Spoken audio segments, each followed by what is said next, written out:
This is, you tell me, what's the name at the bottom of this thing? George Washington. George Washington. This is his first ever call to prayer in America at the federal government. That is Washington's. 1789. This is going to be October the 17th, 1789. He calls the entire nation to honor God. Now, why would Washington do that? He gives the answer right here in this first paragraph. Let me just put it up. Okay. I'll show you what's in this first paragraph. Washington is now calling the nation to honor God. Why would he do it? He says it's the duty. And notice the word duty.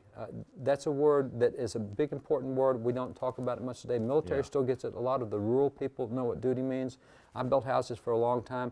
I had hundreds of thousands of dollars change hands. I never signed a contract in my life. I'd walk into the bank guy. We would talk about the terms. We would shake hands on it. Neither one of us would break that contract.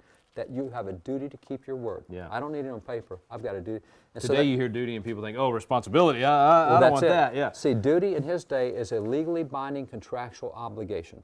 In 1913, the definition of duty was reduced to a responsibility, and today's dictionary says it's that which one ought to do. Well, that's not the same It's as a choice. Sounds like a choice. A choice. Instead of this is what you do. So what he's saying, it's a legally binding contractual obligation of who? Of nations. Legally binding contractual obligations of nations to do four things concerning God. Number one, to acknowledge the providence of Almighty God. Number two, to obey His will. Number three, to be grateful for His benefits. Number four, humbly to implore His protection and favor. And that's what nations are supposed to do, not individuals.